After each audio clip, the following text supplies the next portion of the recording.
लेकिन लोगों को ये खबर नहीं थी कि किसी और के कदम वहां पड़ चुके थे।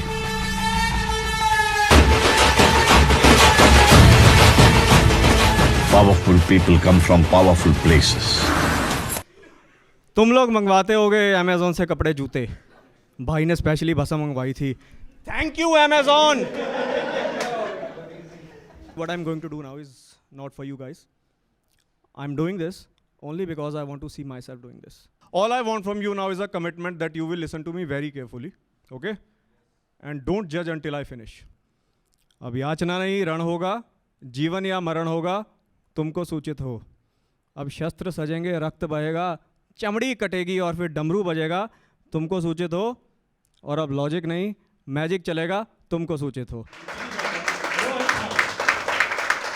तो ये बात ना दोस्त तब की है जब त्रेता युग में प्रभु श्री राम का राम राज्य स्थापित करने के लिए अश्वमेध यज्ञ चल रहा था। यह अश्वमेध यज्ञ क्या होता है, किस किस को नहीं पता, हाथ खड़ा करो। ठीक है, अब यही हाथ अपनी गांड में डाल लो। अश्व बोलते हैं घोड़े को।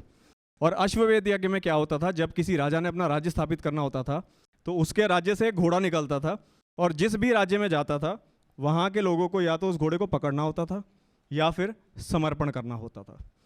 तो अयोध्या का घोड़ा निकला सेना के साथ और जिस भी राज्य में गया, किसी की इतनी औकात नहीं थी कि अयोध्या के घोड़े को कोई हाथ भी लगा देता, और जिसने भी कोशिश की वो जिंदा नहीं बचे साले। ये सब होता देख के अयोध्या की सेना के दिमाग में ना ये बात बैठ गई कि अब हमारे घोड़े को पकड़ना असंभव है। वो बहुत हर्षोल्लास के साथ आगे बढ़ रहे थे और फिर अयोध्या का घोड़ा पहुंचा महाकाल की नगरी देवपुर में, और वहाँ घोड़े के लोड़े लग गए।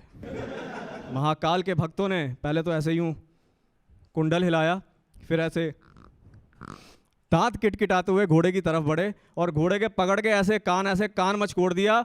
घोड़ा हिनहिना के अपने सारे दांत दिखा गया और घोड़े को बंदी बना लिया और अयोध्या की सेना से कहा कि अब तुम्हारी जिधर इच्छा हो चले जाओ।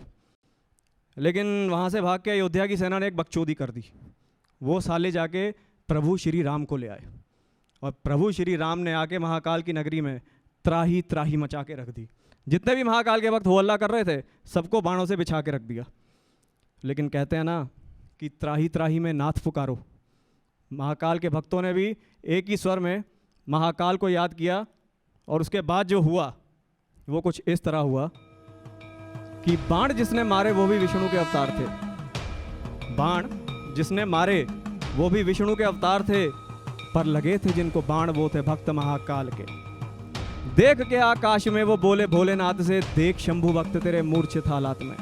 और उनके इतना कहते ही तीनों लोग थर्रा गए और बचाने अपने भक्तों को रणभूमि में साक्षात महाकाल आ गए। नीली चमड़ी चमकदार, गंगा में गीले लंबे बाल, होठ काले और आंखें लाल, नाक गले में और कपालों का हार, हाथ में चमकता काला त्रिशूल और त्रिशूल की तेज धार। जय श्री महाकाल।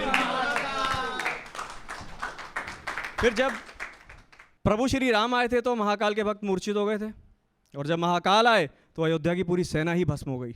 बस यही एक फ़र्क है, इसको आप हमेशा याद रखना, ये आपको बचा भी सकता है और मरवा भी सकता है।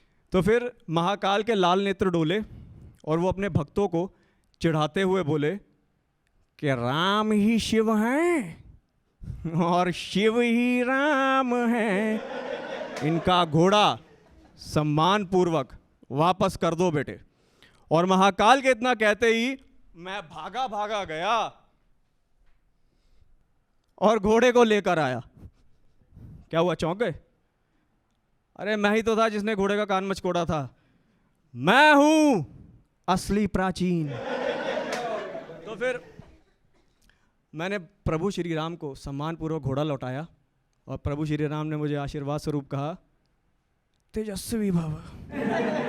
अब जैसे कि हम जानते हैं कि कलयुग में भी जो है राम राज्य को स्थापित करने के लिए अश्वमेध यज्ञ चल रहा है, तो इसके ऊपर यार मैं ज़्यादा बात नहीं करूँगा। इस पर तो सीधी कार्रवाई करेंगे, ठीक है? और कैसे करेंगे? ऐसे करेंगे, हे देवों के देव महादेव, तीनों लोकों के स्वामी, त्रिकालदर्शी महाकाल, एक पशुपतास्त्र देना। Full magic. And those who don't know about Pashupatastra, it is the most destructive and personal weapon of Lord Shiva. It can be discharged by mind, eyes, words and bow. And I'm using it through words and it cannot be countered. Thank you. इनका नारायण अस्त्र तो गया आज.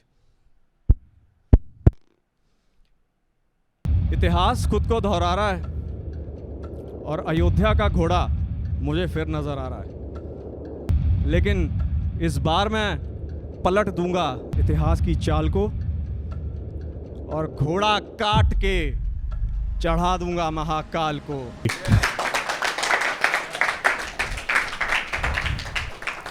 अब मैं आपको ये बता दूं कि अयोध्या का घोड़ा मैंने क्यों काट डाला.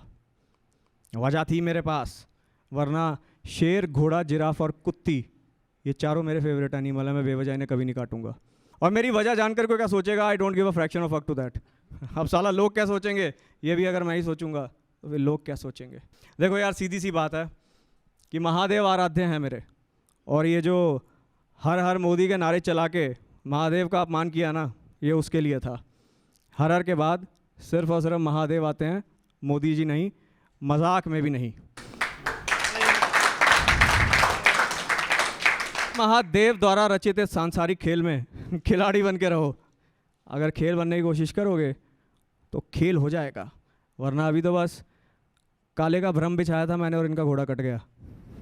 जब काला बिछाऊंगा तो साले समझ नहीं पाएंगे कि इतना चमत्कार हो कैसे रहा है. Thank you guys, that's been my time. Har Har Mahadev.